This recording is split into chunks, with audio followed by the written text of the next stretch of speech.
Biasanya kan kita taunya peraturan kelas ya. Peraturan kelas itu biasanya apa? Harus pakai kaos kaki, terus harus pakai seragam, tidak boleh terlambat, mengumpulkan tugas tidak boleh terlambat, terus kemudian tidak boleh tidur di kelas, tidak boleh main game di kelas. Keyakinan kelas ini adalah bagaimana supaya kalian terbentuk tanggung jawab, disiplin dari dalam diri kalian. Jadi walaupun tidak ada peraturan, kalian akan melaksanakannya dari dalam diri. Nah, contohnya keyakinan kelas itu misalnya kita lihat ini ya, ini kan ada beberapa contoh peraturan ya. Kembalikan barang ke tempatnya, dilarang mengganggu orang lain, hadir di sekolah 15 menit sebelum pelajaran dimulai, dilarang melakukan kekerasan, dilarang menggunakan narkoba, terus bergantian menunggu giliran, dilarang merokok, menggunakan masker. Ini adalah peraturan. Nah, keyakinan kelas itu kayak apa? Keyakinan kelas itu seperti ini. Misalnya, untuk kecilannya, setiap anggota kelas perlu belajar. Artinya kalau kalian yakin bahwa setiap kalian perlu belajar, berarti kalian akan merasa tidak boleh bermalas-malasan. Terus setiap anggota kelas perlu senang, berarti kalian menjaga jangan sampai ada temennya yang sedih, jangan sampai ada yang diganggu. Artinya kalian akan menjaga supaya tidak mengganggu orang lain, gitu kan? Nah, jadi tanpa ada peraturan jangan mengganggu orang lain, dan dalam diri kalian tuh gak akan mengganggu teman, karena kalian pengen teman-teman kalian seneng. Kemudian setiap anggota kelas perlu melakukan tugas, gitu kan? Perlu melakukan tugas itu kayak, oh saya perlu kok ngerjain tugas biologi, saya perlu piket, saya perlu, karena itu adalah salah satu bentuk saya melakukan kebaikan, gitu kan? Jadi yakin, gitu. Nah, kemudian setiap anggota kelas perlu merasa aman. Aman dari apa? Dari pencurian, ya kan? Perlu merasa aman dari bully, gitu. Nah, kalau sudah ada rasa saya perlu aman, teman saya perlu aman, maka dengan adanya keyakinan tuh kalian nggak akan melakukan hal-hal yang dilarang, gitu. Nah, ini ada keyakinan nih.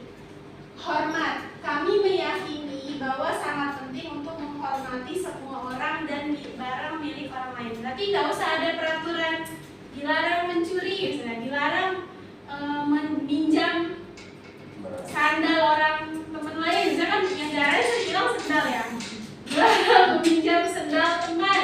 Tapi kalau sudah ada keyakinan, saya meyakini saya itu tidak akan mengganggu barang milik orang lain. Maka walaupun ada sendal yang sak di depan mata kamu, tidak akan kamu ambil karena kamu tahu itu punya orang lain. Tapi kalau di dalam dirinya nggak ada keyakinan itu, maka nanti tidak bisa gitu. Nah, coba lihat ini ada selalu bersikap positif, senantiasa menjadi diri terbaik, percaya dan menghormati orang lain serta barang miliknya, berkomitmen terhadap setiap tugas, senantiasa. Ngerti nggak maksudnya keyakinan kelas?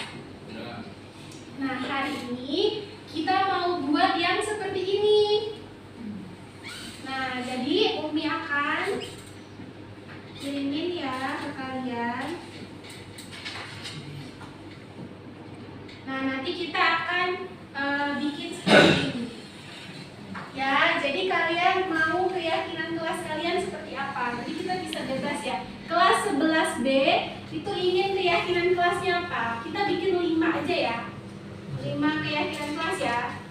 Jadi masing-masing tulis, nanti akan Umi pilih. Kalian ingin kelas kalian tuh punya keyakinan apa? Coba ada yang mau tunjuk tangan nggak?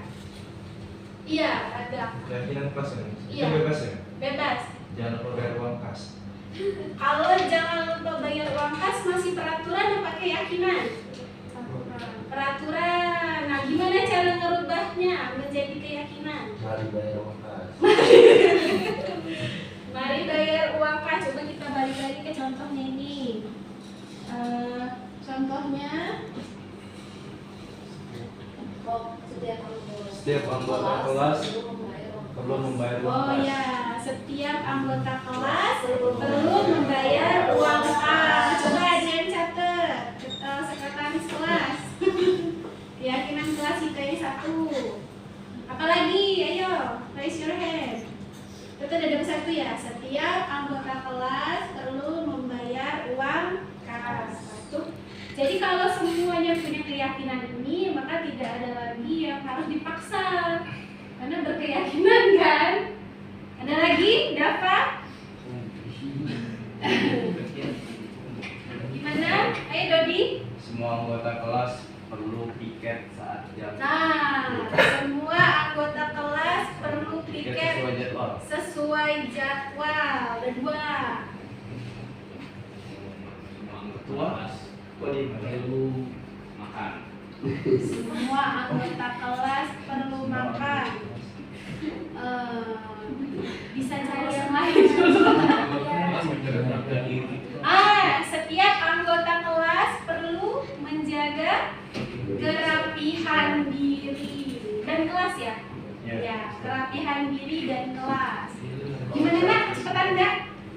Enggak ya. Kalau misal kamu bikin keyakinan supaya anggota kelas yang nggak makan di dalam kelas, Oh ya. soalnya baru demi Allah. Ya, tidak makan ya. Ada nggak ya? Siapa sih? Misalnya makannya di sana. Kayak mana ini? Mau meyakini tidak makan di kelas?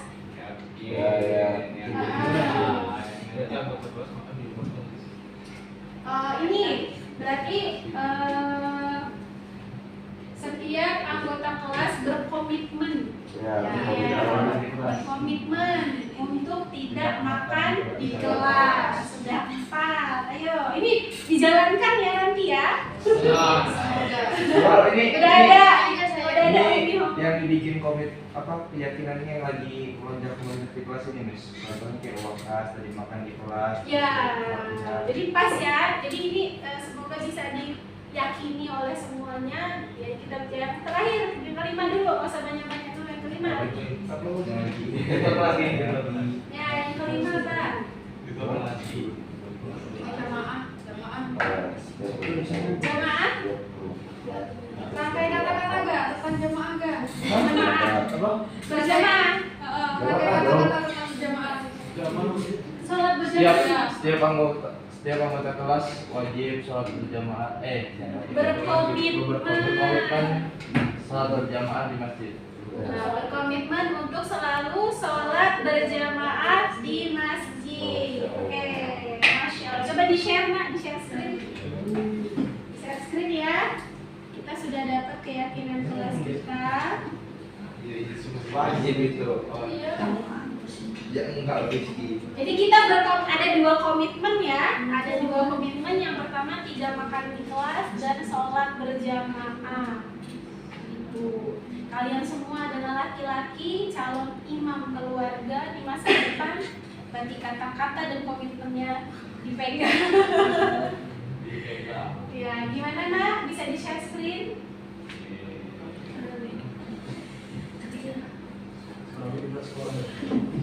Ya, tuh kelasnya Rangga ya? Bukan di sekolah terus. Dia lagi nggak mau ngomong katanya.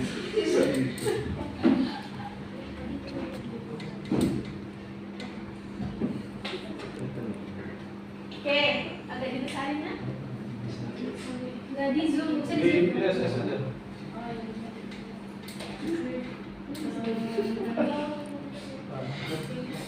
DSS maksudnya? Oh. DSS itu apa? Screenshot. Di screenshot.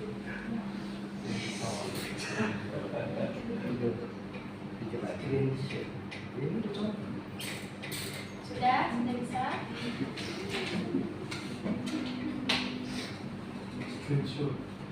Sudah lah. Bisa. Oke.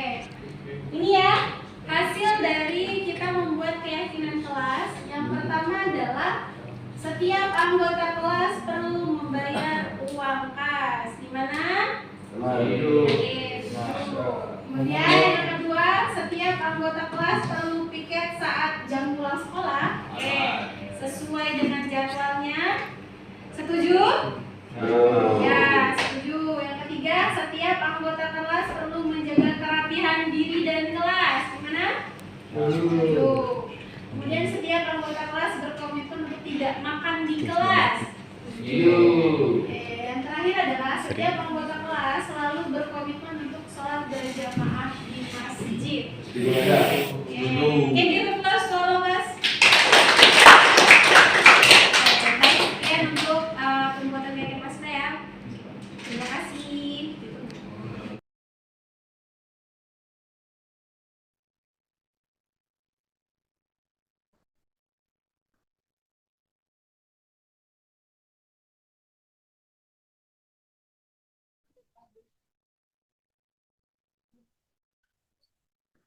Baik teman-teman, bisa kita mulai ya. Bismillahirrahmanirrahim. Assalamualaikum warahmatullahi wabarakatuh. Waalaikumsalam warahmatullahi wabarakatuh. Saya ucapkan terima kasih kepada teman-teman yang telah bersedia untuk mengikuti sosiali dan diseminasi tentang tema budaya positif di lingkungan sekolah dalam rangka tugas dari pelatihan calon guru penggerak untuk saya, Umi Endah, Umi Dini, dan Umi Refni. Kemudian untuk apa sih kegiatan ini diadakan? Yang pertama, untuk menyebarkan informasi apa yang telah kami dapat. Jadi membagikan praktik baik apa yang telah kami laksanakan di pelatihan calon guru penggerak. Kemudian tujuan diseminasi yang kedua ini memang untuk penugasan kami ditugaskan dari BGP untuk melaksanakan diseminasi kepada teman-teman. Nah, teman-teman, diseminasi pada kali ini akan membahas topik tentang budaya positif di sekolah. Jadi budaya positif di sekolah ini akan mempengaruhi kita sebagai pendidik, siswa, dan guru. Kemudian yang akan kita bahas pada diseminasi kali ini antara lain tentang disiplin positif, kemudian motivasi perilaku manusia, keyakinan kelas, kebutuhan dasar manusia, 5 posisi kontrol, dan segitiga restitusi. Baik teman-teman, sebelum kita memulai kegiatan diseminasi ini, agar kegiatan ini berjalan dengan lancar dan memberikan manfaat bagi kita semua, mari kita sama-sama mengawali kegiatan diseminasi ini dengan membaca lafaz basmalah. Bismillahirrahmanirrahim. Kemudian yang kedua adalah sambutan dari Kepala SMP Ar-Raihan Saintek School Bandar Lampung. Dalam hal ini akan disampaikan oleh Abi Ahmad Qori Mubarok. Kepada Abi kami silakan. Terima kasih. Tes. Dengaran suaranya ya? Assalamualaikum warahmatullahi wabarakatuh.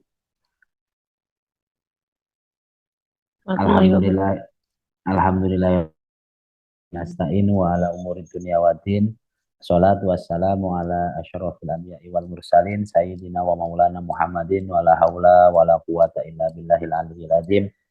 Rabbi shrah li sadri wa yassir li amri wa hlul 'uqdatam min lisani yafqahu qawli. Amma ba'du.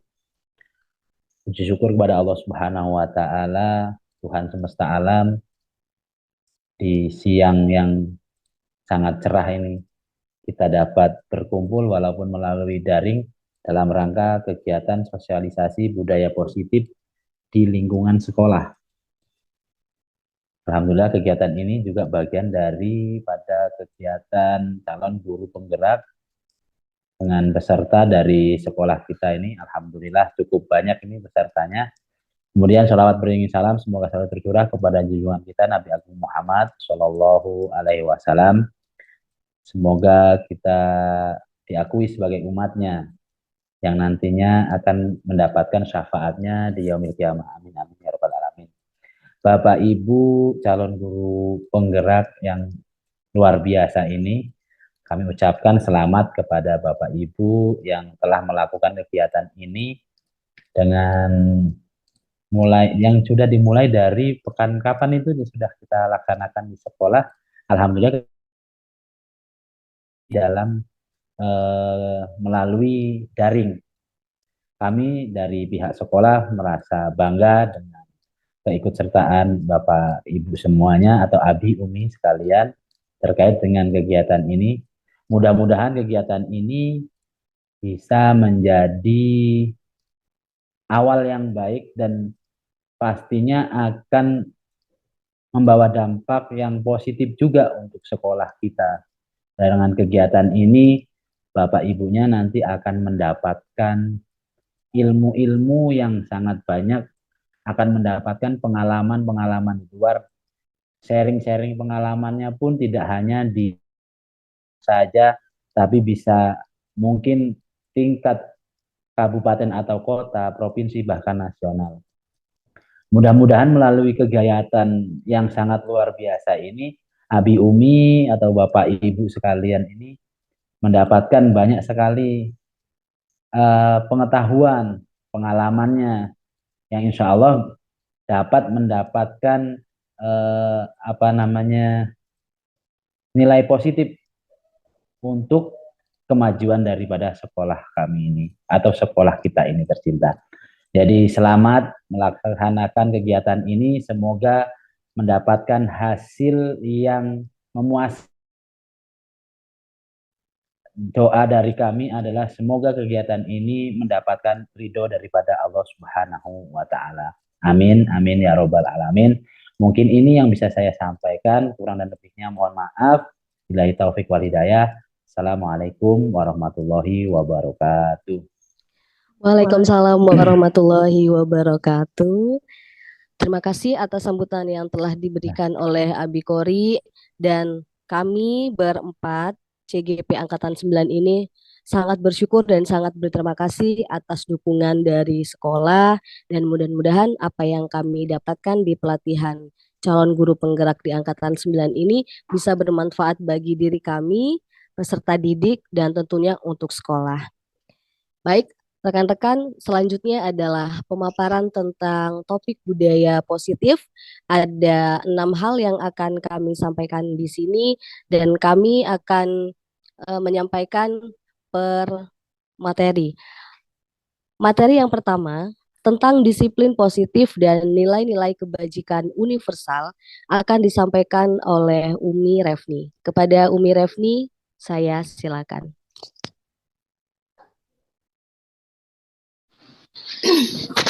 Baik, terima kasih atas kesempatannya. Assalamualaikum warahmatullahi wabarakatuh. Sebelumnya saya akan mencoba untuk share screen dulu.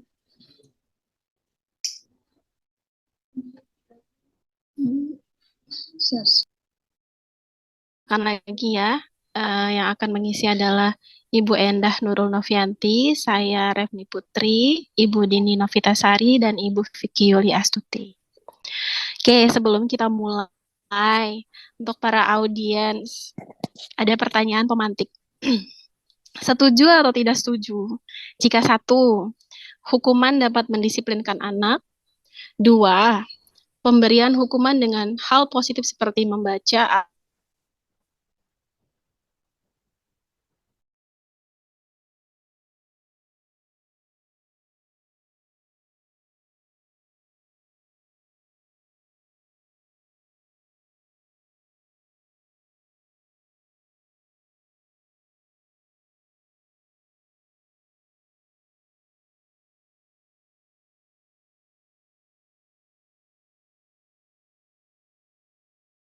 Oh, nggak ada suara? Oh, sinyalnya ya. Baik. Oh, sinyalnya ya. Baik. Jadi kita akan membahas mengenai apakah hukuman dapat mendisiplinkan anak. Dan apakah jika kita memberikan hukuman positif seperti membaca dapat meningkatkan disiplin anak. Dan apakah jika kita memberi penghargaan seperti memberi hadiah untuk meningkatkan motivasi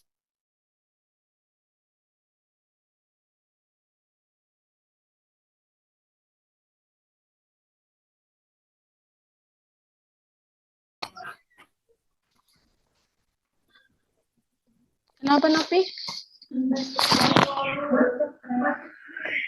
Macet-macet. Bentar. Aku ganti punyaku ya.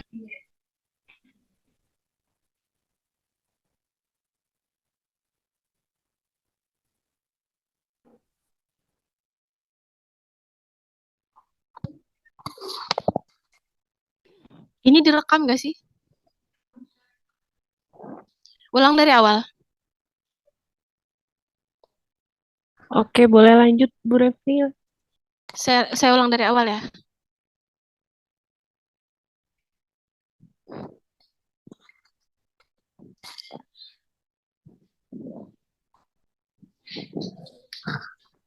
Oke, langsung Bu Ref. Baik. Pertanyaan pemantik. Oke, pertanyaan pemantik kita ya. Apakah hukuman dapat mendisiplinkan anak?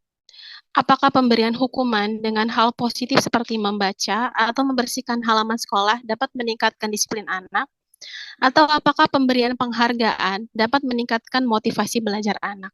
Apakah kita sebagai guru percaya dengan hal ini? Maka sekarang kita akan bahas mengenai disiplin positif dan nilai-nilai kebajikan universal. Ada sebuah paradigma, ada banyak paradigma mengenai teori kontrol atau teori pilihan atau yang biasa kita kenal dengan ilusi kontrol. Jadi di sini guru berilusi dapat mengontrol murid, kemudian berilusi bahwa kritik dan membuat orang merasa bersalah dapat menguatkan karakter. Kemudian juga ada ilusi bahwa penguatan positif, efektif dan bermanfaat. Dan ilusi bahwa orang dewasa memiliki hak-hak untuk memaksa.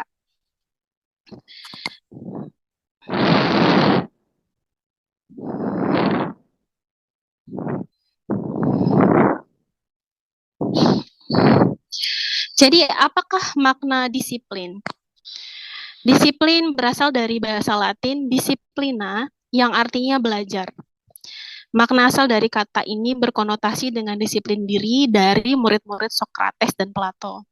Disiplin diri membuat orang menggali potensinya menuju sebuah tujuan dengan apa yang dia hargai. Namun dalam budaya kita, makna kata disiplin telah berubah menjadi sesuatu yang dilakukan seseorang pada orang lain untuk mendapatkan kepatuhan. Kecenderungan umum adalah menggantungkan kata disiplin dengan ketidaknyamanan, bukan dengan apa yang kita hargai atau pencapaian suatu yang tujuan yang mulia. Jadi di sini maknanya adalah selama ini anak-anak yang disiplin itu karena mereka hanya patuh. Patuh karena takut kena hukum, atau patuh karena mereka mengharapkan imbalan, bukan karena mereka memiliki disiplin yang muncul dari dalam diri mereka karena keyakinan yang ada dalam diri mereka. Karena itu, dikenalkanlah sebuah nilai-nilai kebajikan universal. Nilai-nilai kebajikan adalah sifat-sifat positif manusia yang merupakan tujuan mulia yang ingin dicapai setiap individu. Nilai-nilai tersebut bersifat universal dan lintas bahasa, suku, bangsa, agama, maupun latar belakang. Mengapa nilai-nilai kebajikan ini penting dan berhubungan dengan disiplin positif? Karena disiplin yang sebelumnya karena takut akan hukuman, kemudian karena mengharapkan imbalan. Ini kita harapkan disiplinnya berasal dari keyakinan terhadap nilai-nilai kebajikan universal. Nilai-nilai yang diyakini oleh siswa sendiri karena mereka ingin memenuhi nilai-nilai yang mereka percayai. Dan nilai-nilai mereka percaya harus berupa nilai-nilai kebajikan universal. Yang pertama adalah setiap perilaku atau perbuatan memiliki suatu tujuan. Dengan mengaitkan nilai-nilai kebajikan yang diyakini seseorang, maka motivasi intrinsiknya akan terbangun, sehingga menggerakkan motivasi dalam untuk mencapai tujuan mulia yang diinginkan. Nilai-nilai kebajikan yang ingin dicapai oleh setiap anak Indonesia, kita kenal dengan profil pelajar Pancasila. Yang pertama, beriman, bertakwa kepada Tuhan Yang Maha Esa, berakhlak mulia, kemudian mandiri, bernalar kritis, berkebinekaan tunggal, bergotong royong, dan kreatif. Diharapkan dengan terbentuknya disiplin positif yang berasal dari intrinsik diri siswa, Mereka memiliki keyakinan untuk beriman, bertakwa kepada Tuhan yang Maha Esa, berakhlak mulia. Mereka memiliki keyakinan untuk mandiri. Mereka memiliki keyakinan untuk bernalar kritis. Mereka memiliki keyakinan untuk berkebinekaan global. Mereka berkeyakinan untuk bergotong royong. Mereka berkeyakinan untuk kreatif. Sehingga terbentuklah disiplin tanpa adanya rasanya takut terhadap hukuman atau tanpa mengharapkan imbalan. Karena mereka ingin mencapai sesuatu yang mereka yakini. Jadi itulah yang dimaksud dengan disiplin positif. Di mana menurut Ki Hajar Dewantara, di mana ada kemerdekaan, disitulah harus ada disiplin yang kuat. Sungguh disiplin itu bersifat self-disiplin, yaitu kita sendiri yang mewajibkan kita dengan sekeras-kerasnya. Tetapi itu sama saja, sebab jikalau tidak cakap melakukan self-disiplin, wajiblah penguasa lain mendisiplinkan diri kita. Karena itu ada peraturan. Karena itu kita mengajarkan pada anak yang pertama adalah untuk bisa disiplin dari dalam diri, intrinsik. Karena itu kita akan mengajarkan nilai-nilai kebajikan universal. Dan untuk membentuk disiplin positif yang berasal dari nilai-nilai kebajikan universal, maka sebagai guru kita harus mengetahui tentang teori motivasi, hukuman, dan penghargaan, apa dampaknya.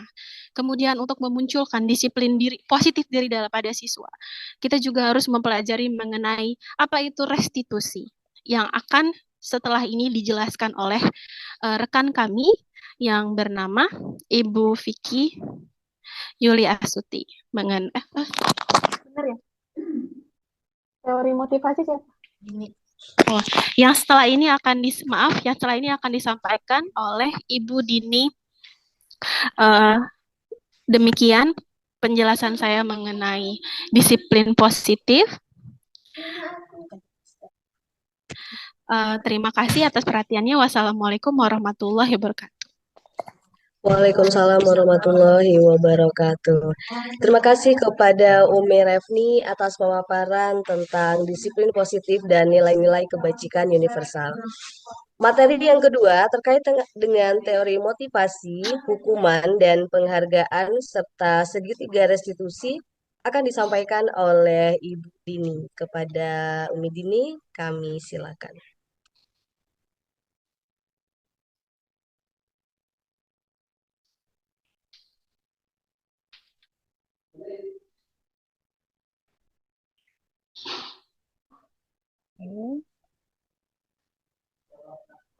Baik, mohon izin Ibu Umi oleh di sini.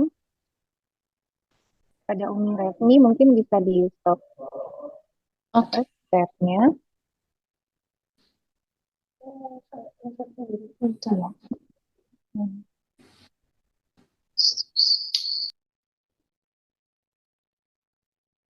Oke, saya mohon izin to share screen ya, Umi Abi.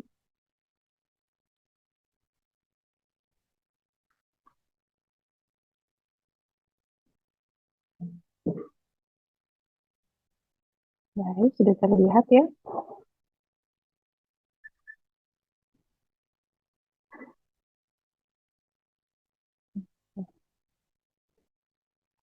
Melanjutkan materi berikutnya, di sini saya akan menjelaskan menyambung dari apa yang telah dijelaskan oleh Umi Refni, yaitu tentang teori motivasi, hukuman, penghargaan, dan juga restitusi. Tadi di awal materi tadi sudah diberi pertanyaan pemantik oleh Umi Refni mengenai setuju atau tidak setuju mengenai hukuman yang diberikan kepada peserta didik kita.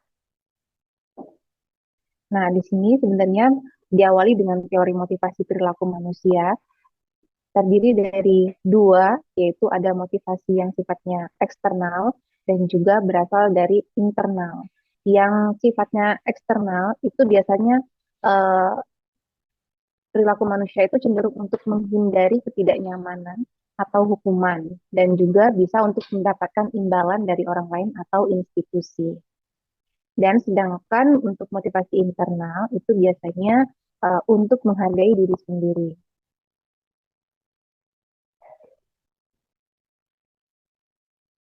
Ini menurut Ki Hajar Dewantara, merdeka itu artinya tidak hanya terlepas dari perintah, tetapi juga cakap buat memerintah diri sendiri. Nah, mengenai hukuman, dihukum oleh penghargaan. Di sini ada dihukum oleh penghargaan, bahwa penghargaan berlaku sama dengan hukuman dalam arti meminta atau membujuk seseorang melakukan sesuatu untuk memenuhi suatu tujuan tertentu dari orang yang meminta atau membujuk. Dorongan eksternal dan akan ada faktor ketergantungan. Nah, beberapa dampak dari pemberian penghargaan di sini ada penghargaan untuk menghukum, penghargaan mengurangi ketepatan, penghargaan tidak efektif, dan penghargaan merusak hubungan. Nah, apakah di sini Abi Umi sering memberikan apresiasi atau pengakuan? Sering. Ya, ya sering ya. Nah, dalam Sering, memberikan Umi. apresiasi atau pengakuan, sebaiknya perlu diingat dalam untuk beberapa hal. Yang pertama, memberi pengakuan secara khusus, apakah memberi pengakuan secara pribadi, memberi pengakuan kepada semua murid, secara konsisten, atau fokus pada proses. Nah, di sini ada contoh pengakuan atau apresiasi kebajikan. Untuk pembuka, satu di sini saya beri contoh, ada kalimat, kemarin saya perhatikan, kemudian nilai kebajikannya dari kalimat tersebut adalah rasa empati besar sekali. Pada saat menyebutkan kalimat tersebut, situasinya adalah pada saat menolong murid baru di kelas kita. Kemudian saya menghargai nilai kebajikan yang ada di dalamnya adalah kepedulian. Situasinya adalah pada saat kamu membantu teman-temanmu di tugas kelompok. Dan satu lagi, ada kalimat terima kasih. Kemudian yang kebajikannya adalah rasa tanggung jawabmu dan situasinya pada saat kamu membuat kertas-kertas yang berserakan di lantai.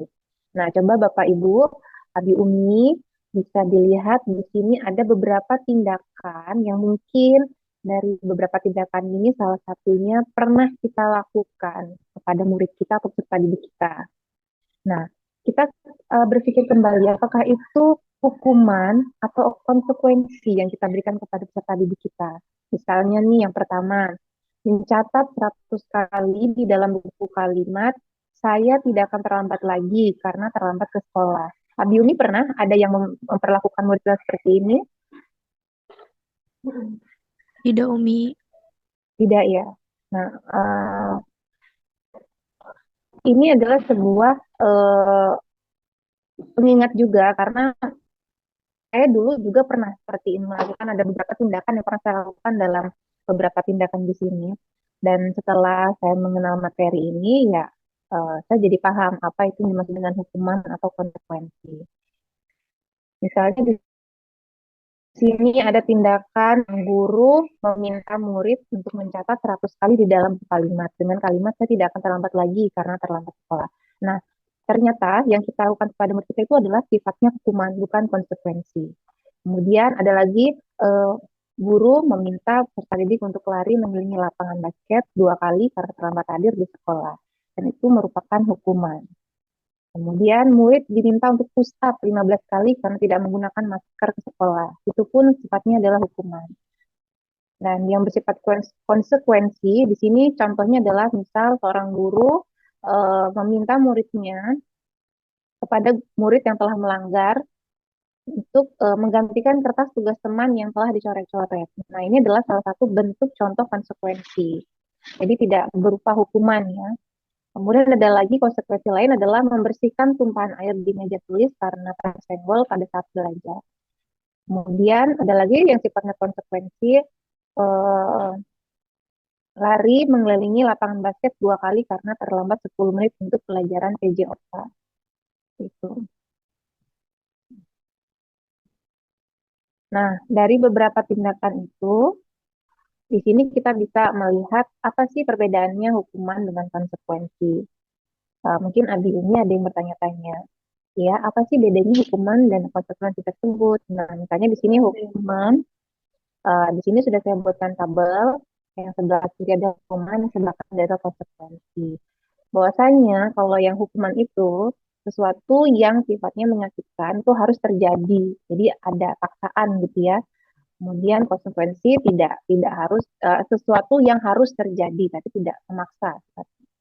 Kemudian membuat anak sakit hukuman untuk jangka waktu yang lama. Biasanya pakai fisik ya ataupun hati. Kemudian kalau konsekuensi itu hanya membuat anak merasa tidak nyaman dalam jangka waktu sesaat, jangka waktu pendek.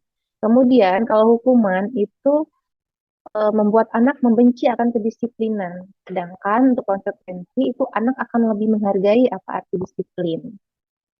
Dan hukuman lebih sifatnya memaksa. Sedangkan konsekuensi adalah merupakan stimulus atau tanggapan. Kemudian hukuman mendorong anak menyakiti diri sendiri. Dan konsekuensi mendorong anak agar mudah menyesuaikan diri. Kemudian hukuman akan membuat anak merasa marah, rasa bersalah, kemudian dipermalukan dan merasa tak dihargai. Sedangkan konsekuensi kehilangan hak, dibuat tidak nyaman, diasingkan itu hanya sifatnya sementara. Dan untuk hukuman, anak belajar untuk menyembunyikan kesalahan, sedangkan konsekuensi anak belajar untuk mematuhi peraturan. Jadi seperti itu ya, Abi Uni, perbedaan antara hukuman dan konsekuensi. Nah, sampai di sini kita lanjutkan kembali. Tadi sudah motivasi perilaku, hukuman. Nah, apa sebaiknya akan kita lakukan terhadap sesuatu yang sudah dilanggar oleh peserta didik kita atau murid kita? Nah, mungkin di sini ada dari Abi Umi yang pernah melakukan yang namanya restitusi. Ada yang sudah tahu restitusi Abi Umi di sini? Belum. Dan sebenarnya saya yakin sih Abi Umi di sini tuh sudah melakukan, tapi mungkin tidak tahu apa yang sudah dilakukan Abi Umi itu adalah sebenarnya merupakan restitusi dari atas kesalahan serta didik kita yang sudah dibuat seperti itu. Jadi seperti ini Abi Umi, restitusi di sini adalah proses menciptakan kondisi bagi murid untuk memperbaiki kesalahan mereka sehingga mereka bisa kembali pada kelompok mereka dengan karakter yang lebih kuat. Restitusi juga merupakan proses kolaboratif yang mengajarkan murid untuk mencari solusi untuk masalah mereka dan membantu murid berpikir tentang orang seperti apa yang mereka ingin menjadi, yang dimana tujuannya lebih mulia, dan juga bagaimana mereka harus memperlakukan orang lain. Seperti itu. Nah, restitusi itu sebenarnya ada ciri-cirinya. Ciri yang pertama adalah bukan untuk menebus kesalahan, namun untuk belajar dari kesalahan. Yang kedua, ciri-cirinya adalah memperbaiki hubungan. Yang ketiga, tawaran, bukan paksaan. Keempat, restitusi menuntun untuk melihat ke dalam diri. Kelima, restitusi mencari kebutuhan dasar yang mendasari tindakan. Keenam, restitusi diri adalah cara yang paling baik. Ketujuh, restitusi fokus pada karakter bukan tindakan. Yang kedelapan, restitusi fokus pada solusi. Dan yang kesembilan, restitusi mengembalikan murid yang berbuat salah pada kelompok. Jadi di sini ada, nah ini kita sebut dengan segitiga restitusi. Apa langkah yang akan kita lakukan ketika kita menemukan atau menemui siswa kita melanggar sesuatu, ya? Misalnya pada saat kita dalam kelas, pembelajaran, atau pada saat di kantin, atau di mana. Misalnya seperti ini, segitiga restitusi itu terdiri dari 3 langkah. Yang pertama, kita menstabilkan identitas. Yang kedua, kita memvalidasi kebutuhan murid. Kemudian yang ketiga adalah menanyakan keyakinan. Nah, menstabilkan identitas di sini itu dengan kalimat apabila siswa telah melanggar peraturan ya di ini ketika sudah ditemui atau didudukkan itu dengan kalimat misalnya kalau menstabilkan identitas itu berbuat salah itu adalah hal yang manusiawi. Jadi kita menstabilkan rasa bersalahnya dulu gitu ya. Kemudian tidak ada manusia yang sempurna. Kemudian pada kalimat Bapak Ibu juga buat salah misalnya. Atau pada kalimat kita pasti bisa menyelesaikan permasalahan ini. Atau ada pada kalimat kalau kamu menyalahkan dirimu sendiri terus-menerus, apakah kamu bisa bersikap baik pada dirimu sendiri? Nah, seperti itu. Ketika kita sedang mengkonfirmasi apa yang dibuat atau yang dilanggar oleh peserta didik kita. Itu langkah yang pertama, menstabilkan identitas. Kemudian yang kedua adalah memvalidasi tindakan. Nah, itu contoh kalimatnya pada kamu bisa saja melakukan hal yang lebih buruk, tapi kamu tidak melakukannya kan? Nah, atau pada kalimat kamu pasti punya alasan mengapa melakukannya. kita akan memvalidasi apakah benar yang dia lakukan atau dilanggar itu dia lakukan atau terjadi seperti itu. Atau pada kalimat kamu boleh tetap berusaha menjaga sikap itu, tapi tambahkan sikap yang lain yang baru. Atau pada kalimat apakah kamu bisa melakukan dengan lebih baik besok lagi seperti itu. Nah, itu adalah beberapa contoh kalimat untuk memvalidasi tindakan apabila peserta didik kita sudah melanggar sesuatu. Kemudian langkah yang ketiga adalah menanyakan keyakinan. Jadi pada siklus segitiga restitusi yang ketiga adalah menanyakan keyakinan. Apa saja contoh kalimatnya yang bisa kita lakukan? Misalnya di sini, apa nilai yang kita percaya di kelas atau sekolah kita? Kemudian kamu ingin jadi anak seperti apa? Atau kelas yang ideal itu seperti apa sih? Atau apa yang kamu rasakan? Ketika kamu melakukan itu, kamu menjadi orang yang seperti apa? Nah, seperti itu kalimat-kalimat yang kurang lebih langkah dalam menanyakan keyakinan.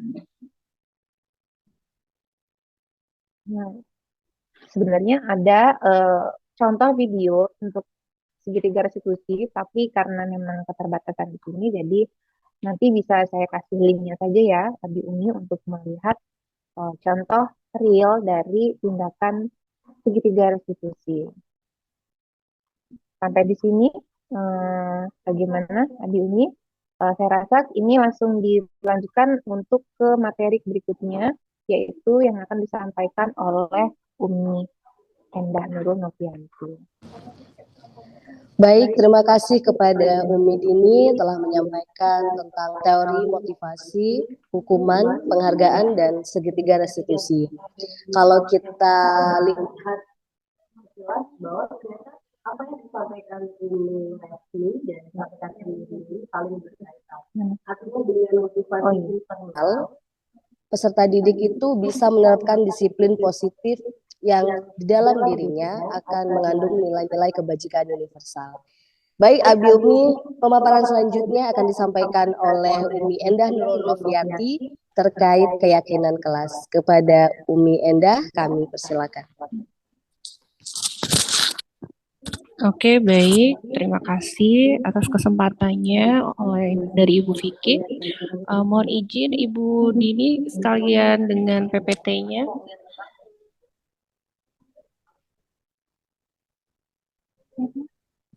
Keyakinan kelas.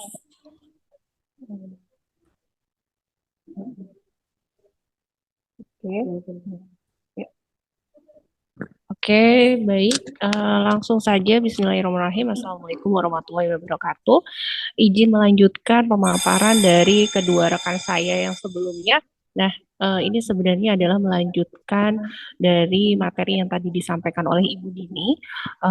Seyogianya keyakinan kelas ini tidak lain dan tidak bukan tujuannya adalah untuk membuat suatu pendekatan atau metode yang mana kita dan peserta didik kita, khususnya keyakinan kelas ini dilakukan di lingkungan sekolah kita. Namun sebenarnya ini juga bisa kita lakukan dengan beberapa kelompok, lebih dari 1 atau 2 orang.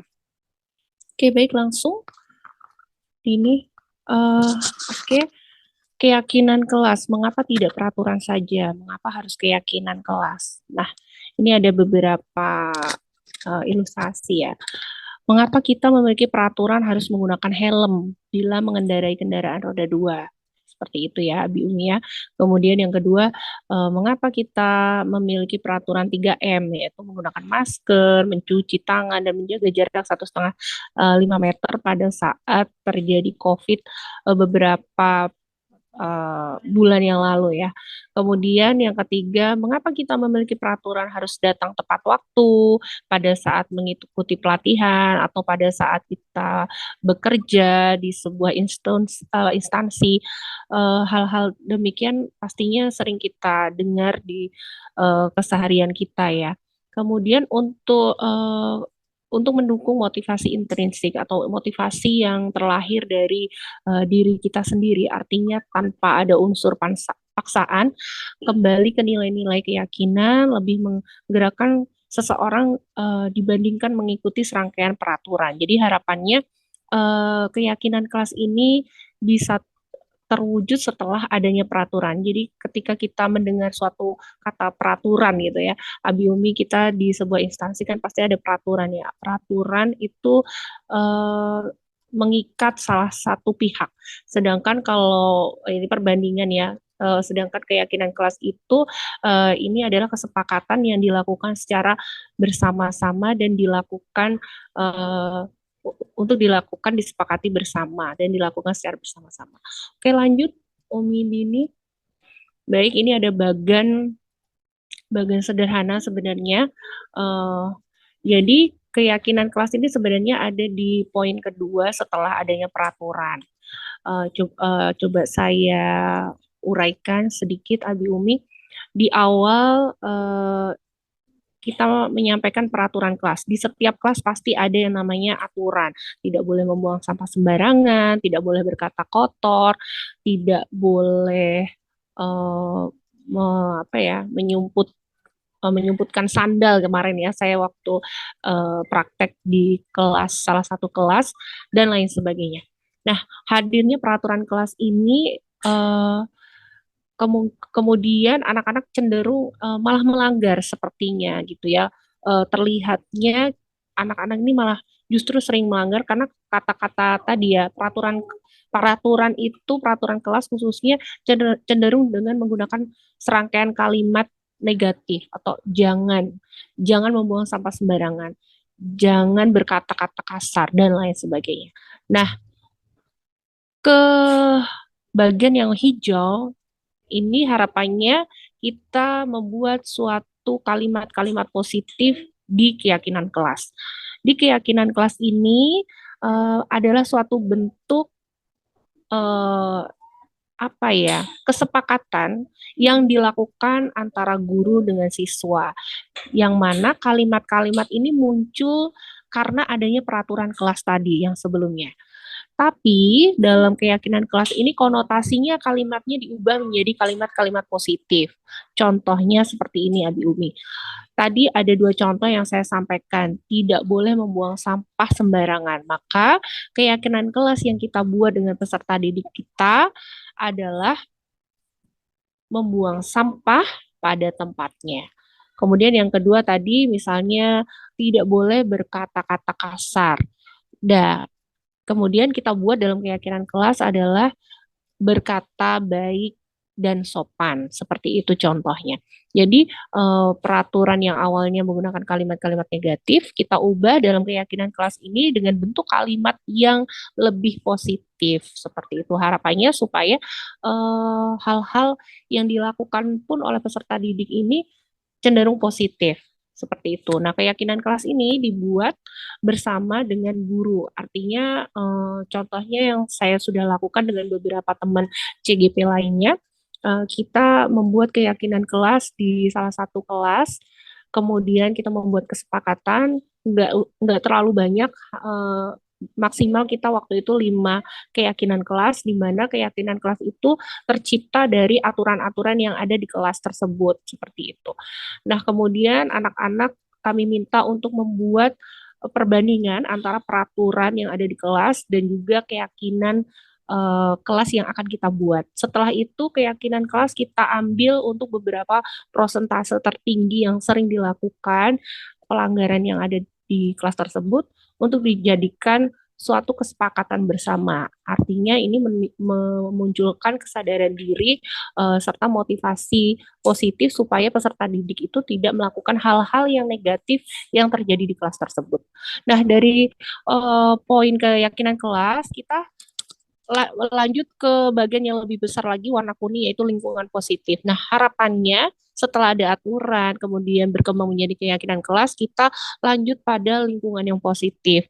Hal ini tentunya harapan semua elemen yang ada di sekolah ini bisa melakukan budaya-budaya positif atau kegiatan-kegiatan yang notabene dilakukan secara rutin yang menjadi kebiasaan dan pola rutinitas yang tidak lagi perlu untuk diingatkan. Jadi sudah mencapai kesadaran dalam diri sendiri untuk melakukan hal yang baik. Jadi ketika melihat sampah, anak ini tidak lagi harus diinstruksikan untuk anak solih atau anak soliha, silakan membuang sampahnya. Tapi mereka sudah tersadar karena ada keyakinan kelas tersebut. Tapi memang ini butuh waktu dan proses serta tenaga yang ekstra oleh seluruh elemen yang ada di sekolah seperti itu. Nah, kemudian lanjut kepada bagan yang lebih besar lagi, yaitu bagan yang warna merah, Umi Dini. Oke, bagan merah ini adalah budaya positif. Nah, ini skupnya lebih melebar lagi, artinya harapannya segala sesuatu yang dilakukan dari unsur yang terkecil hingga terbesar bisa kita laksanakan secara positif oleh seluruh elemen dan pihak-pihak yang ada di sekolah. Jadi tidak hanya tuntutan kegiatan yang positif dilakukan oleh peserta didik, tapi juga dilakukan oleh seluruh elemen, baik itu guru, tenaga kependidikan, warga sekolah lainnya, dan lain sebagainya. Artinya dari unsur terkecil yang ada di sekolah kita hingga paling atas seperti itu. Ini bisa dilakukan, harapannya bisa dilakukan secara serentak dan bersama-sama. Oke, lanjut Umi Dini. Oke, nah ini tadi bedanya peraturan dan keyakinan kelas. Abi Umi, kita selalu mendengar ya ke peraturan dan keyakinan. Mungkin saya akan coba gali sebentar sedikit. Menurut Rifai dalam buku Sosiologi Pendidikan ya, peraturan itu merupakan suatu tata cara dari sebuah organisasi atau instansi tertentu untuk menerbitkan dan menyelaraskan keperluan dengan suatu pihak. Artinya peraturan ini sudah dibuat oleh salah satu orang yang harus dilakukan oleh beberapa orang tanpa adanya kesepakatan bersama seperti itu. Nah, untuk keyakinan sendiri, keyakinan kelas terutama ya, kita ngomongin skup kecil kelas, merupakan kesepakatan yang dilakukan oleh kedua belah pihak agar terjadi keyakinan secara bersama yang dapat dilakukan bersama-sama untuk disepakati satu dua orang atau lebih secara bersama-sama. Artinya kalau keyakinan ini tidak dibuat oleh perorangan, tapi dibuat oleh kedua belah pihak seperti itu. Nah, di sini ada beberapa contohnya, Abi Umi bisa melihat dan membacanya. Yang pertama tadi ya saya sampaikan peraturan itu cenderung kata-kata negatif seperti dilarang mengganggu orang lain. Nah, kita buat kalimat positif dalam keyakinan kelas itu adalah menghormati orang lain. Oke. Oke, dan contoh berikutnya dilarang menggunakan narkoba, nauzubillah ya. Ya, keyakinan kelasnya kita ubah menjadi konotasi tentang kesehatan, menjaga hidup sehat, bebas narkoba, misalnya seperti itu. Dan yang terakhir mungkin oke. Terakhir dari saya peraturan udah habis ya Umi ya. Oke, keyakinan kelas ini saya rasa Abi Umi bisa dicoba gitu ya di kelas masing-masing supaya bisa tercipta kalimat-kalimat positif yang terdengar oleh peserta didik kita agar menjadi suatu rutinitas dan pola kebiasaan yang pada akhirnya menjadi sebuah budaya tanpa lagi ada unsur paksaan dari pihak luar yang munculnya adalah motivasi intrinsik tadi. Oke, mungkin cukup sekian dari saya. Masih ada beberapa materi lagi yang akan disampaikan oleh Ibu Vicky. Terima kasih Umi Dini dan Bu Vicky. Saya kembalikan ke moderator. Baik, terima kasih kepada Umi Endah telah menyampaikan materi terkait keyakinan kelas. Baik teman-teman, jika ada pertanyaan bagaimana jika keyakinan kelas itu tidak terlaksana atau ada siswa yang melanggar? Nah, selanjutnya alasan tersebut bisa kita bahas dalam materi selanjutnya yaitu kebutuhan dasar manusia dan dunia berkualitas serta 5 posisi kontrol yang akan saya sampaikan. Terkait keyakinan kelas dan ada siswa yang melanggar, tentunya seluruh tim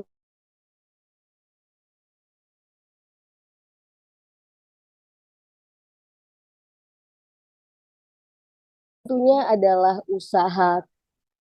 adalah usaha terbaik untuk mencapai kebutuhan yang kita inginkan. Jika kita berbicara tentang kebutuhan dasar manusia, di sini ada 5. Yang pertama adalah bertahan hidup, kemudian yang kedua kasih sayang dan rasa diterima, yang ketiga penguasaan, yang keempat kebebasan, dan yang kelima kesenangan. Nah, tentunya kita sadar bahwa kita juga pastinya bekerja saat ini salah satunya untuk memenuhi kebutuhan dasar manusia yang disajikan di layar Zoom saat ini. Baik, kebutuhan yang pertama adalah bertahan hidup. Bertahan hidup di sini bisa kita kategorikan sebagai kebutuhan dasar manusia untuk memenuhi kebutuhannya dalam hal makanan, rumah, dan pakaian.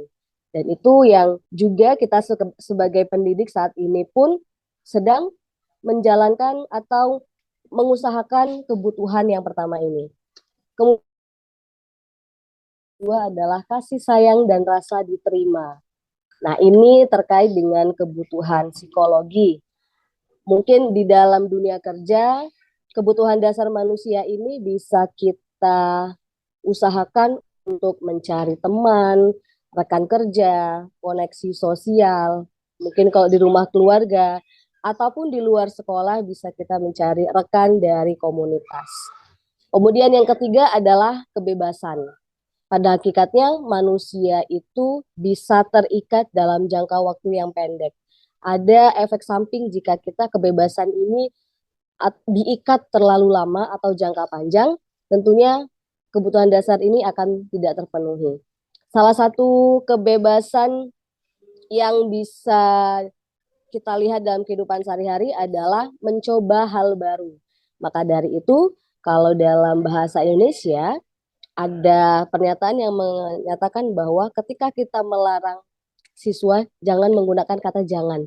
Hindari penggunaan kata jangan. Selanjutnya, kebutuhan dasar selanjutnya adalah penguasaan.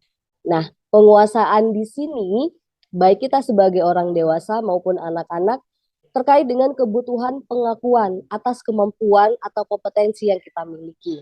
Di sini kebutuhan dasar manusia di dalam penguasaan ini adalah kita diakui oleh orang lain atas prestasi yang kita raih, pencapaian yang kita capai, dan juga mungkin kita butuh diakui eksistensi di sini.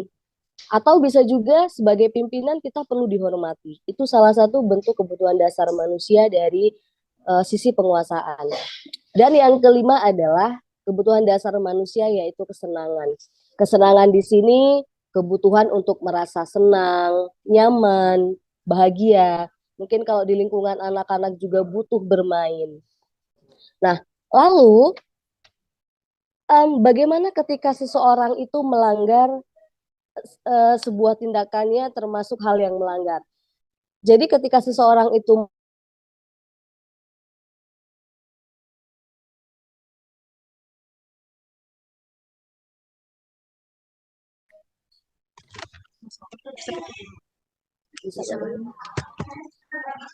ketika seseorang atau siswa ini melanggar keyakinan kelas, sebenarnya mereka ini gagal dalam memenuhi kebutuhan dasar mereka.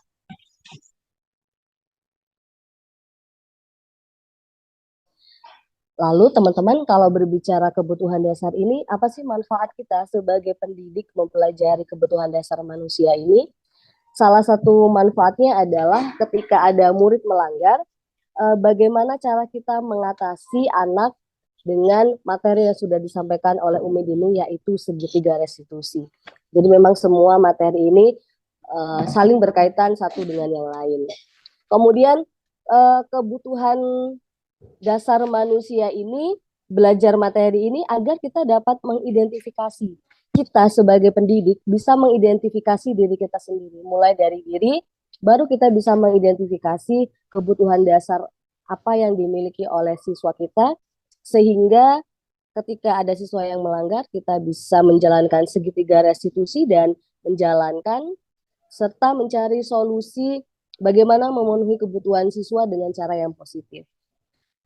Kemudian selanjutnya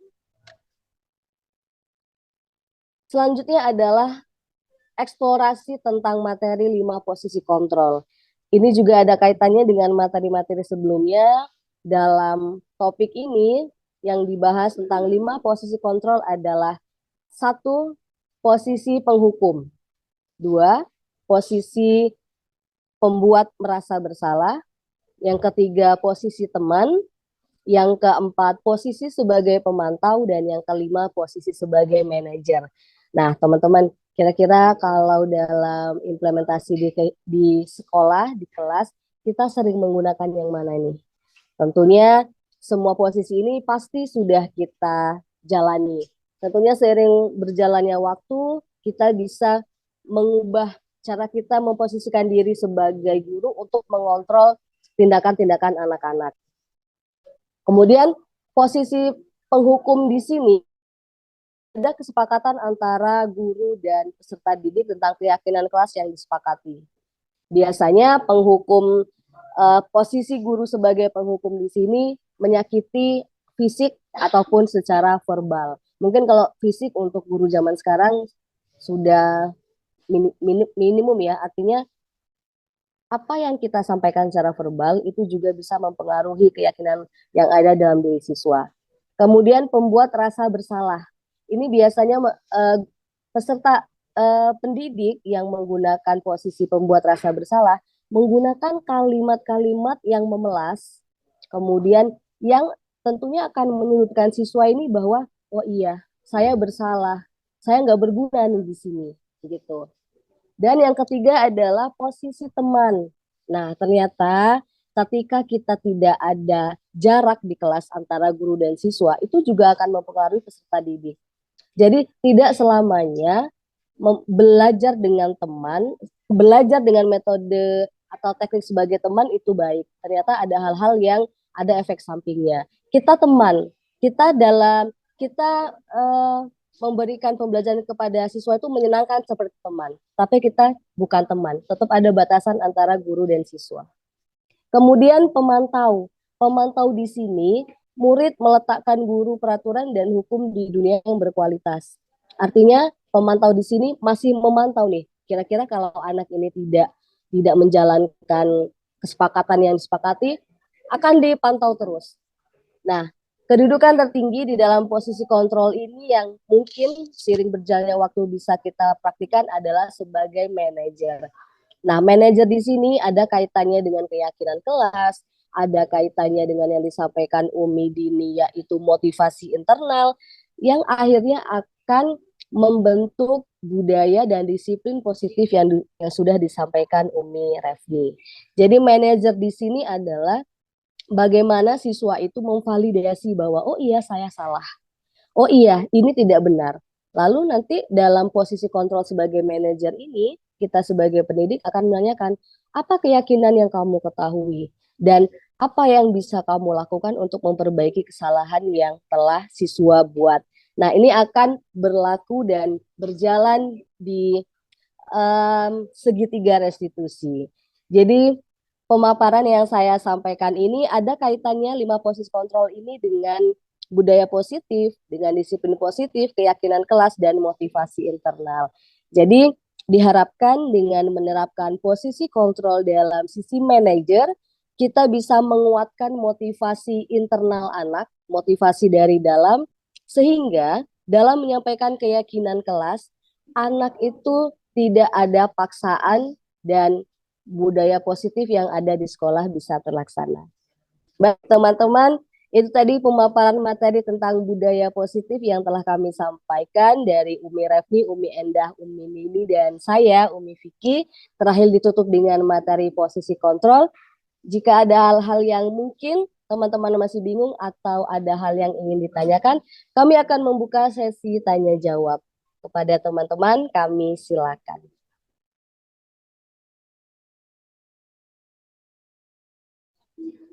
Ya, kami batasi untuk 4 pertanyaan ya, teman-teman. Silakan teman-teman jika ada hal yang ingin ditanyakan.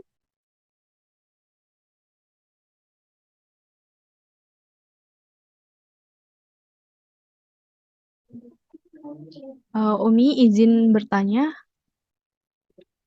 Iya, baik. Miss Atika akan mengajukan pertanyaan dari Miss Atika. Saya silakan. Baik Umi, terima kasih atas kesempatannya. Saya ingin bertanya kepada Umi Refni terkait dengan disiplin positif. Umi, bagaimana ya Umi menerapkan disiplin positif pada anak? Karena seringkali disiplin disiplin itu dikatakan dengan karakter pandangan Umi dan implementasinya seperti apa ya Umi? Terima kasih. Baik, terima kasih kepada Miss Atika telah menyampaikan intinya bagaimana sih implementasi untuk disiplin positif ini jika dikaitkan dengan karakter. Kepada Umi Refni, karena tadi Umi Refni menyampaikan tentang disiplin positif, kepada Umi Refni saya silakan. Baik, alhamdulillahirrahmanirrahim. Terima kasih pada Miss Atika yang sudah memberikan pertanyaan untuk disiplin positif. Pertanyaan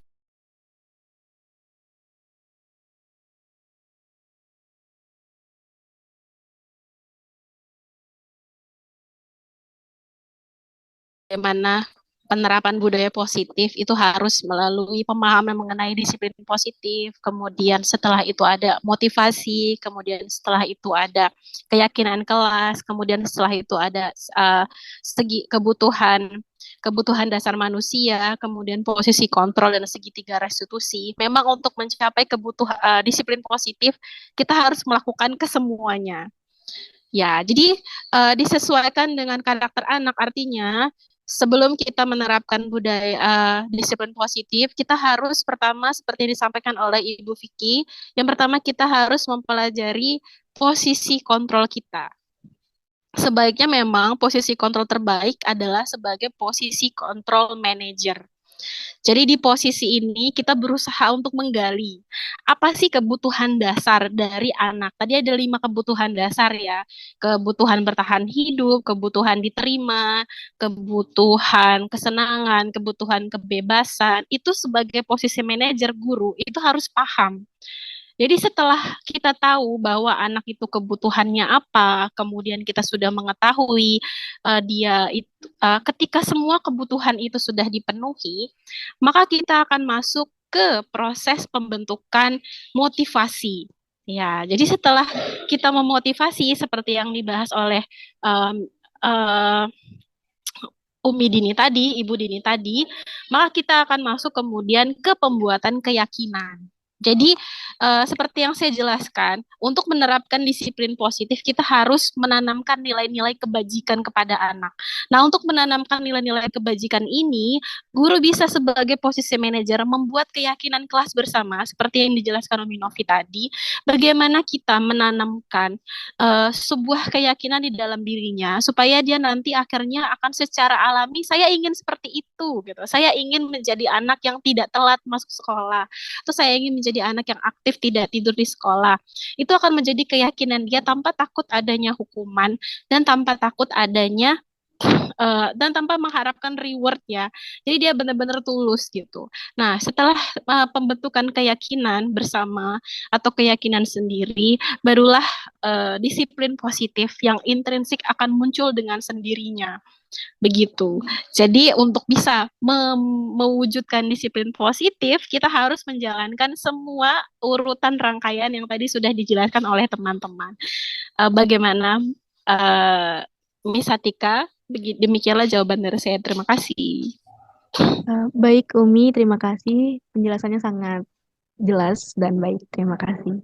Baik, terima kasih kepada Umi Refni yang telah menjawab keingintahuan dan yang ada di benak Miss Atika. Teman-teman, karena terkait waktu, keterbatasan waktu, maka kami buka sesi tanya jawab untuk yang terakhir. Jadi satu lagi, jika ada dari teman-teman yang ingin bertanya, kami persilakan.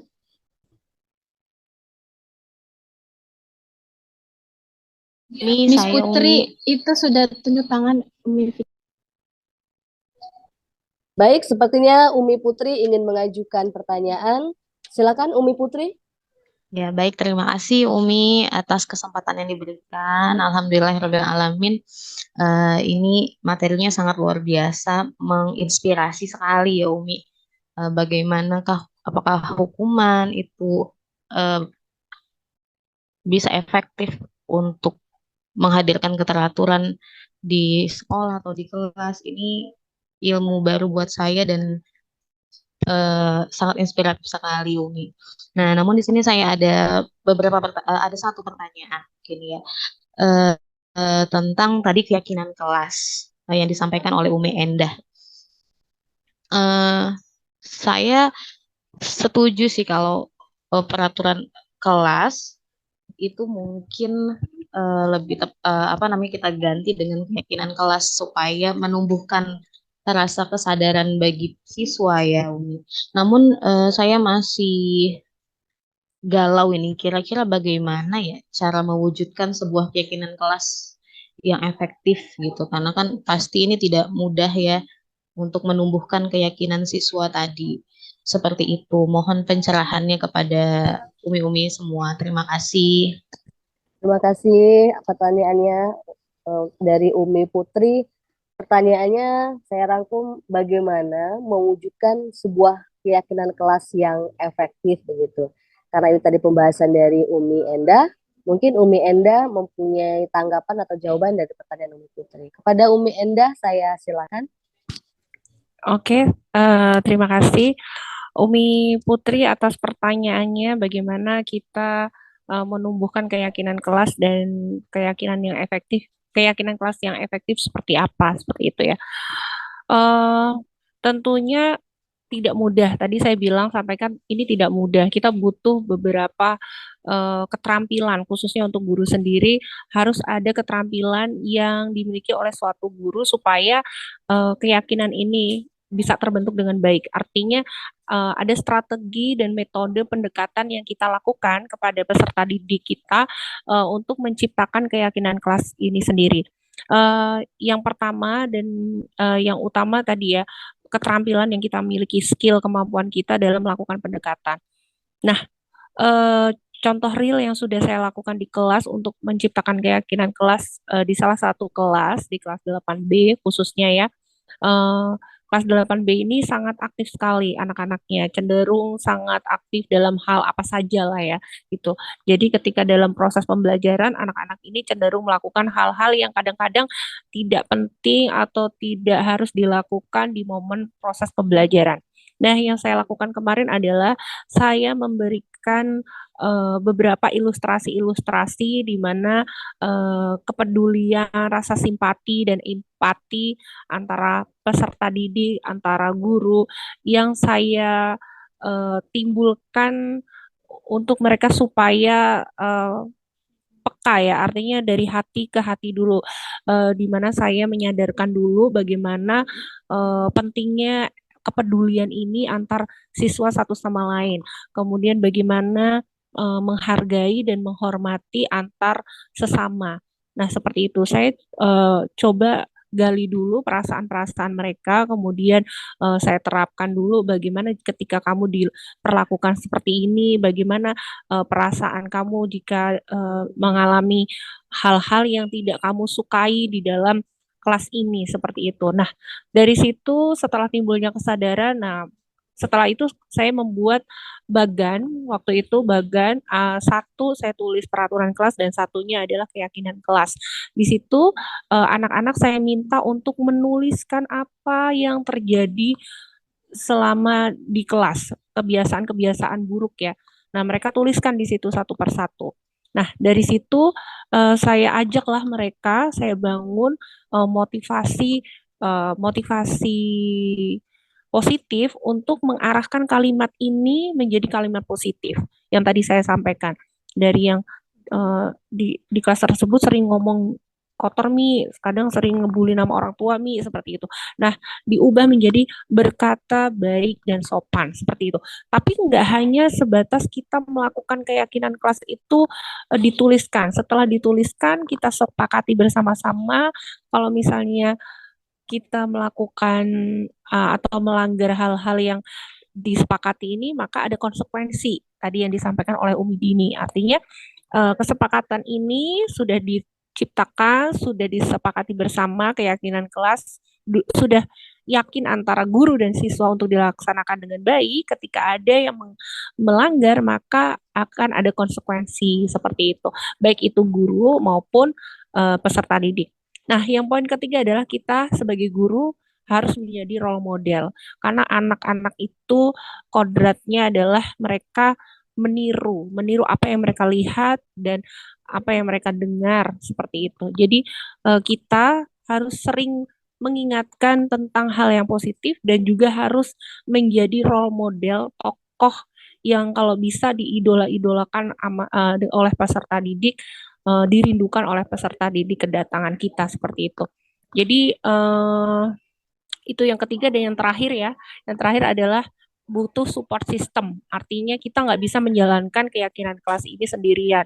Kalau di-include kecil, kelas itu ada yang namanya KRT, kemudian ada beberapa guru subjek lainnya yang hadir di kelas tersebut. Kita bisa sampaikan ke guru-guru bahwa kita sudah melakukan keyakinan kelas yang notabene harus sudah disepakati bersama. Nah, guru-guru ini juga kita ajak rekan sejawat untuk memberikan mengingatkan kepada peserta didik saat pembelajaran yang sedang dilaksanakan pada guru mapel masing-masing guru mapel seperti itu. Jadi artinya ini tidak bisa dikerjakan sendiri, kita butuh support system, dukungan dari seluruh elemen yang ada. Sering kali kita selalu diingatkan dengan kebaikan yang tadinya terpaksa dilakukan, maka akan menjadi proses kebiasaan. Tapi ini butuh waktu dan skema yang tepat untuk melakukan itu. Mungkin itu saja. Cukup Umi Putri, semoga bisa menjawab ya pertanyaan Umi Putri. Terima kasih. Baik, terima kasih kepada Umi Endah atas tanggapan dari pertanyaan Umi Putri. Bagaimana dengan Umi Putri? Ya, alhamdulillah cukup jelas penjelasan dari Umi, dan ini aku dicoba jadi intinya guru ya. Poinnya di guru ya Umi. Guru ini memang luar biasa, harus punya keterampilan melakukan pendekatan kepada siswa, kemudian dibutuhkan juga kerjasama kepada guru-guru yang lain juga supaya ini bisa diterapkan dengan baik. Terima kasih Umi Endah. Ya, baik. Demikian teman-teman, diseminasi budaya positif di lingkungan sekolah. Kemudian saya ucapkan terima kasih banyak atas partisipasi, kemudian pertanyaan yang diajukan. Kemudian kita bisa merefleksikan diseminasi kali ini bahwa dengan mempelajari budaya positif, kemudian kita bisa menumbuhkan motivasi internal dari peserta didik dengan keyakinan kelas, dan tentunya dengan melihat kebutuhan dasar mereka dan memposisikan kontrol kita sebagai manajer. Mudah-mudahan, dan itu butuh waktu, mudah-mudahan apa yang kita usahakan, apa yang kita upayakan tentang disiplin positif ini bisa membawa pengaruh yang baik terhadap budaya positif di sekolah. Dan tentunya menambah seni kita dalam mendidik siswa. Baik teman-teman, sekian pemaparan kami tentang budaya positif agar aksi nyata praktik baik kami ini bisa bermanfaat dan bisa dipraktikkan, kita implementasikan di kehidupan sekitar kita. Baik teman-teman, sebelum kita tutup, boleh ada sesi foto bersama. Silakan Umi Endah. Baik, rekan-rekan bisa menampilkan wajah terbaiknya ya. Oke, silakan dipandu Umi Endah. Oke, baik. Terima kasih Umi Vicky ya. Di closing ceremony kita tangannya begini ya, Umi Dila. Semangat melakukan budaya positif di lingkungan sekolah kita. Oke, saya hitung ya. Tangannya mohon izin rekan-rekan mengepalkan. Kalau gini tadi udah Mbak Dila, Umi Dila. Sekarang kita begini. Oke, terima kasih ya. 1, Umi Iin, Abi Aswin. Oke, tak terlihat. Oke, 1, 2, 3. Satu kali lagi mohon izin. Ada yang tertutup, Umi Juli. Oke, Kemon. 1, 2, 3. Oke, terima kasih teman-teman. Silakan Umi Vicky closing. Terima kasih. Demikian pemaparan dari kami teman-teman untuk penutup kegiatan diseminasi ini. Mari kita sama-sama menutup kegiatan ini dengan membaca lafaz hamdalah. Alhamdulillahirabbil alamin. Sebagai penutup closing kita tepuk tangan sama-sama. Silakan tepuk tangan teman-teman. Terima kasih atas partisipasi dan kerjasamanya. Mudah-mudahan kita semua menjadi guru yang menerapkan budaya positif terbaik di sekolah. Kami dari CGP mengucapkan terima kasih dan sangat bersyukur kita bertemu di lain kesempatan, insya Allah dalam diseminasi yang lain. Saya Vicky Astuti selaku moderator undur diri. Apabila ada kata-kata yang kurang berkenan saya mohon maaf. Terima kasih dan wassalamualaikum warahmatullahi wabarakatuh. Waalaikumsalam warahmatullahi wabarakatuh. Terima kasih Umi. Terima kasih Bermanfaat semuanya. sekali. Terima kasih teman-teman. Umi. Sampai jumpa lagi. Sarangeo. Makasih banyak ya semuanya. Sama-sama. Terima kasih banyak. Makasih ya.